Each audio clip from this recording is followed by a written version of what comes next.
आ, आ, आ।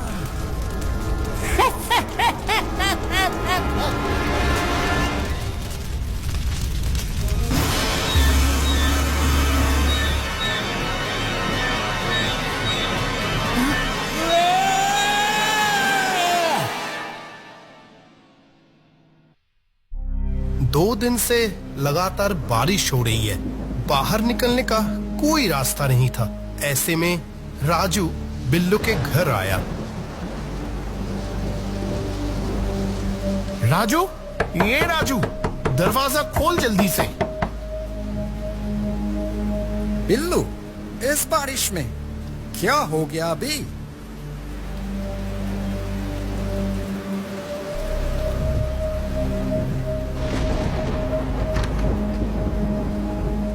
बिल्लू, तो बारिश में इतनी रात को अंदर आ। क्या बताऊं तुझे, बिरजू चाचा तो मर गए हैं। क्या बोल रहा है? और क्या, तू तो जानता है बिरजू चाचा गांव के लोगों के साथ ज्यादा मिलते जुलते नहीं थे, तो कुछ दिनों से चाचा के घर के पास से जाने से बहुत गंदी बदबू आ रही थी। शाम को मैं बिरजू चाचा के घर के पास से लौट रहा था।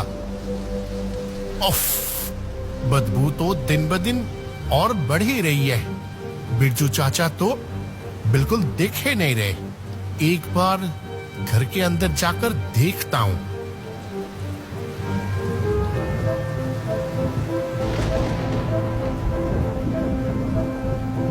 फिर मैं घर के अंदर जाकर देखा, बिरजू चाचा मरे पड़े थे।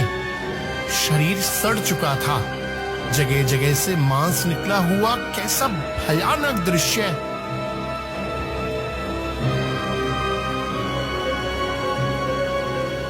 फिर मैंने गांव वालों को बताया और तुझे भी बताने आया। इस बारिश में जलाना तो अब मुश्किल होगा। मुखिया जी जानते हैं क्या सब? जरूर जान गए होंगे। कोई भी बिरजू चाचा के घर जाना ही नहीं चाह रहा है। असल में चाचा पिशाचों को लेकर क्या सब करते थे ना। चल, और देर नहीं करना चाहिए हमें। बिल्लू और राजू बारिश में ही बिरजू चाचा के घर पहुंचे। घर को जैसे एक गहरी काली परछाई ने घेर रखा था। मुखिया जी और उनके साथ सिर्फ 2 ही लोग आए थे। वो भी डर के मारे बार बार इधर उधर देख रहे थे। बिल्लू, तूने ठीक कहा था। चाचा की हालत देखी, आंख ही नहीं है। क्या मामूली मौत के बाद किसी का शरीर ऐसा होता है? ऐसी बदबू है और बार बार लग रहा है जैसे कोई परछाई हमें देख रही है। अच्छा राजू, बिल्लू, तुम लोग आ गए हो। अब तो धीरे धीरे बिरजू को शमशान ले जाना होगा। मैंने सारा इंतजाम करने को बोल दिया है। कुछ देर में रवाना होंगे हम। मैं भी साथ चलूंगा, चिंता मत करो। मुखिया जी, बिरजू चाचा का चेहरा देखे है? वही तो देख रहा हूं। लगता है जैसे किसी ने दोनों आंखें निकाल लिया हूं।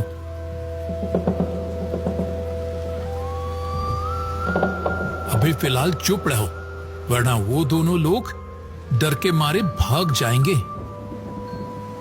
राजू और मुखिया बात कर रहे थे, तभी बिल्लू राजू और मुखिया से कहता है, देखिए मुखिया जी, इस जगह की क्या हालात है। राजू और मुखिया उस तरफ देखकर डर जाते हैं।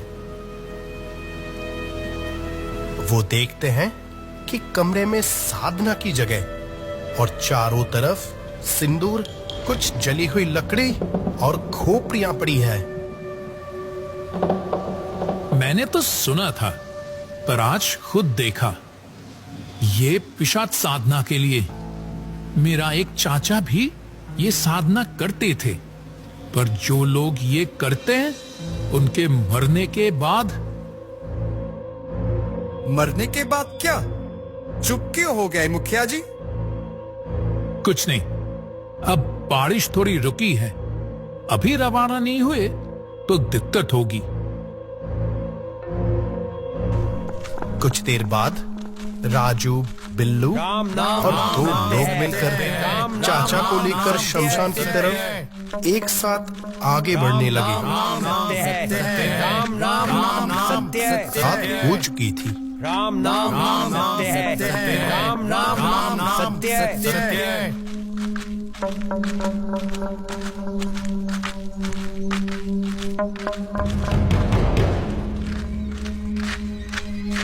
बिल्लू, बार बार लग रहा जैसे अंधेरे में हमारे पीछे कोई आ रहा है।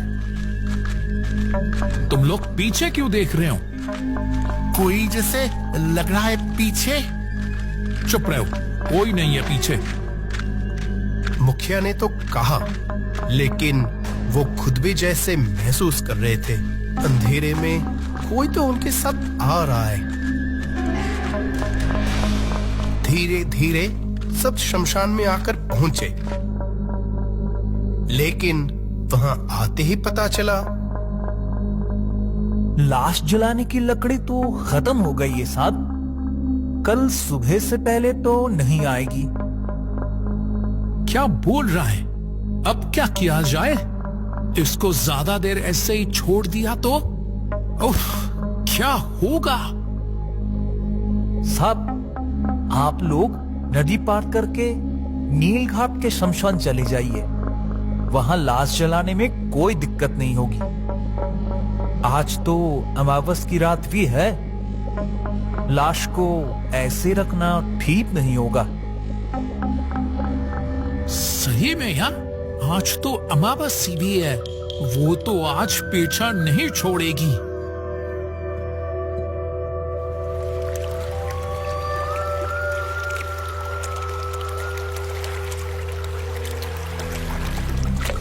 दुलाल से ये सुनकर और ज्यादा देर ना करके नाव से बिरजू चाचा को लेकर नदी पार करके सब लोग नील घाट के शमशान पहुंचे।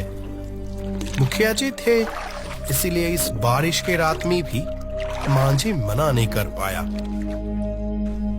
सब लोग नील घाट के शमशान पर जब पहुंचे तब रात गहरी हो चुकी थी। शमशान का माहौल काफी डरावना था। बिरजू चाचा का लाश लेकर बिल्लू, राजू और सभी लोग बढ़ने लगे।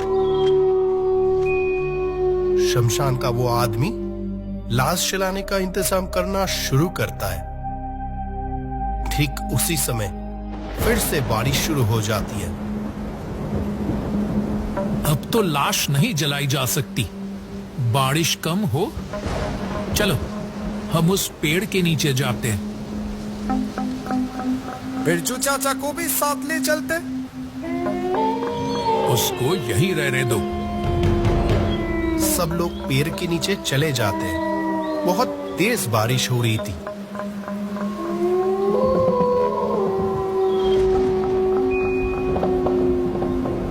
उधर देख, वो क्या है?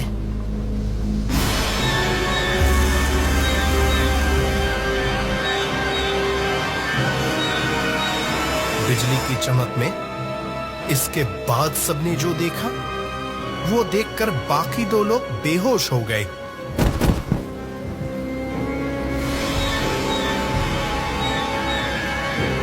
मुखिया जी, वो क्या है? कितना डरावना! इसी का डर था। वो पिशाच है। जो पिशाच साधना करता है, उसकी मौत के ठीक 5 दिन बाद पिशाच उसका कलेजा खा जाता है। 5 दिन हर वक्त पिशाच लाश के आसपास रहता है। अगर कोई तब लाश जलाने जाए तो पिशाच उसे भी मार देता है। तुम लोग कह रहे थे ना, उस घर में किसी को महसूस कर रहे थे। असल में वो वही पिशाच था। अगर अब ये बारिश ना होती और हम लाश वहां ना छोड़कर आते तो अब तक सब मर चुके होते। क्या बोल रहे हैं मुखिया जी? ये सब मैंने अपने चाचा से जाना था। कुछ देर बाद वो पिशाच और साथ ही एक और काली परछाई हवा में जैसे गायब हो जाती है। अब डर नहीं है। बिरजू के लाश को अब जल्दी से जला देना होगा। वैसे भी अमावस की रात है, कोई और आत्मा जाग गई तो मुश्किल हो जाएगी। बारिश रुकते ही मुखिया, बिल्लू और राजू बिरजू के पास जाते ही बिरजू चाचा का चेहरा देखकर कांप उठते हैं।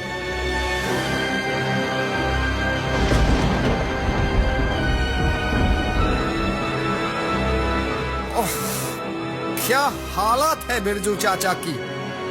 बिरजू की आत्मा को पिशाच अपने साथ अंधेरे की दुनिया में ले गया। उन दो लोगों को तब तक होश आ चुका था, लेकिन वो लोग लाश के पास नहीं गए।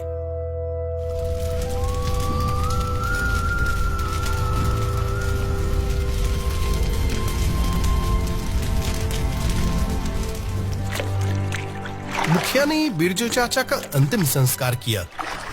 सारा काम करके जब सब लोग अपने गांव लौट रहे थे, तब सुबह की पहली रोशनी बता रही थी कि नई सुबह होने में ज्यादा देर नहीं है।